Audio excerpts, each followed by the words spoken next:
Good morning, class 12th. This is your computer class. Class in previous lecture I have taught about what is programming language. Previous lecture में मैंने आपको बताया था programming language क्या होती है, computer की फील्ड कहाँ कहाँ कंप्यूटर वर्क करता है।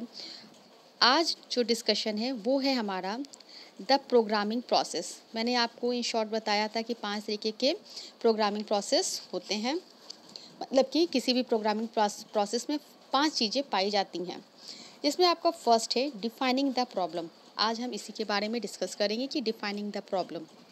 नाम से थोड़ा थोड़ा आपको समझ आ रहा है। Suppose that as a programmer you are connected because your services are needed. You meet this user from the client organisation to analyse the problem और you meet with a system analyse who outline the project. Specifically, the task of defining the problem consists of identify what it is you know and what it is you want to obtain. Eventually, you produce a written agreement that, among other things, specify the kinds of input, processing, and output required. This is not a simple process.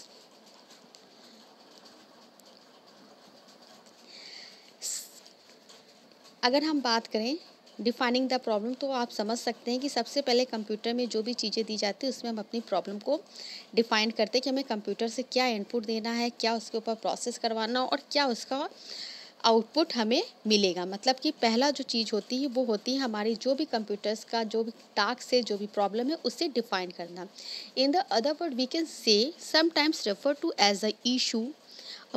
Problem is any situation that occur that is unexpected or prevent some things from the occurring. When dealing with the computer problems, you must first understand the source of the problem and then define a solution. सबसे पहले हमारी problem क्या है उसका वो देखना है, then हमें उसे सॉल्व करना है। अब आपका सेकंड जो है वो है प्लानिंग द सॉल्यूशन। ये क्या होता है? Two common way of planning the solution to a problem are to draw a flow chart. दो तरीके के वे पाए जाते हैं। पहला है flow chart, to write the pseudo code और possibly both. Essentially a flow chart is a pictorial representation. आपने पढ़ा था कि फ्लो चार्ट जो होता है वो एक पिक्टोरियल रिप्रेजेंटेशन होता है जिसमें स्टेप बाय स्टेप सॉल्यूशन लिखे जाते हैं प्रॉब्लम के। ये प्रीवियस लेक्चर में भी मैंने आपको बताया था।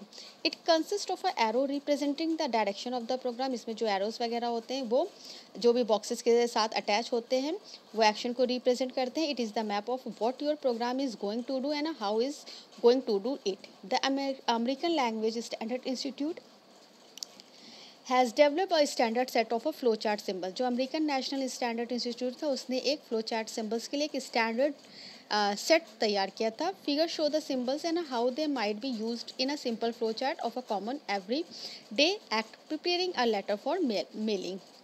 यहाँ पे एक इन्होंने फ्लो चार्ट ऊपर बनाया है, उसमें कुछ नहीं है, सिंपल सा एक मेल करना है। तो उसके लिए उन्होंने क्या किया, पहले स्टार्ट किया, एड्रेस इन्वेलप में डाला, फिर फोल्ड किया letter, then place of a envelope, अब have stem, borrow stem, place the stem और इन्वेलप। और यहाँ पे आपका प्रोग्राम क्या हुआ, स्टॉप हो गया।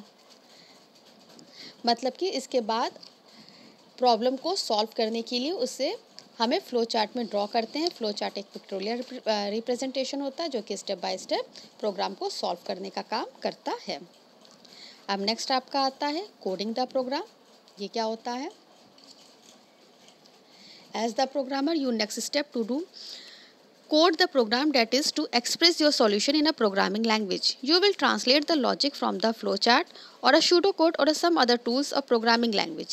As we have already noted, a programming language is a set of rules that provide a way instructing the computer what operation to perform. There are many programming language.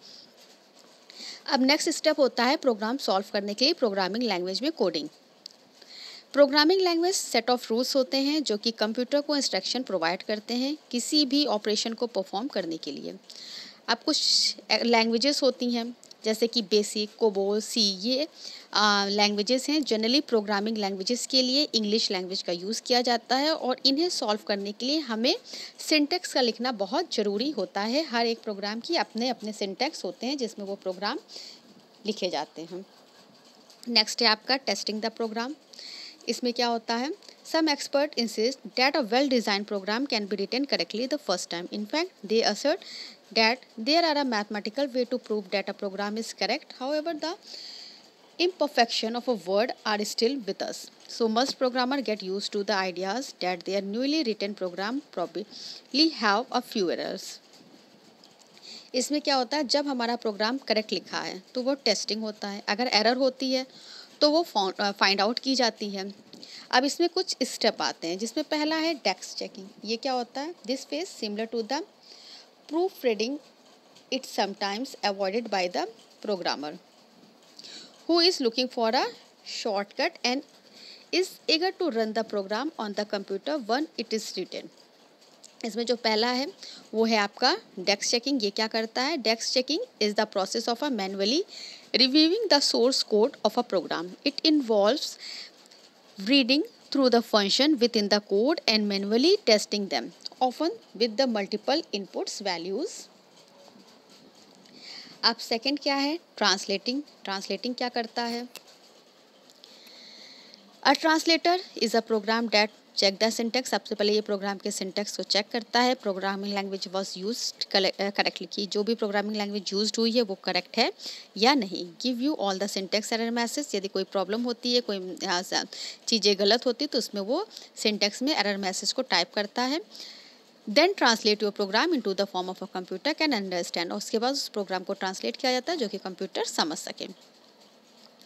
Programme are most commonly translated by the compiler. आपको बता दें जो भी programme हैं वो translated होते हैं by the compiler. A compiler translate your entire program at a one time. जो कंपाइलर होता है वो इंटायर प्रोग्राम को एक ही समय में ट्रांसलेट करता है. The translation involve your original program called a source module. जो आपका ओरिजिनल प्रोग्राम होता है this is called source module which is form by the compiler into the object module. अब इसके बाद जो इसका थर्ड है प्रोसेस वो है debugging. A term used extensively in programming debugging means detecting, locating and correcting bugs. यदि कोई भी मिस्टेक आपके प्रोग्राम में होती है तो उसे डिबग किया जाता है usually by running the program. These bugs are a logic error. ये एक लॉजिक एरर होती है such as telling a computer to repeat an operation but not telling it how to stop repeating. In this phases, you run the program using the test data that you devise. You must plan the test data carefully to make sure you test every part of the program. Program का जितने भी part होते हैं उन्हें ये check करता है, उसके बाद इसे रन करता है. इसके बाद जो आपका नेक्स्ट है वो है डॉक्यूमेंटिंग द प्रोग्राम, जिसे हम हमारे नेक्स्ट लेक्चर में डिस्कस करेंगे. Okay class, thank you.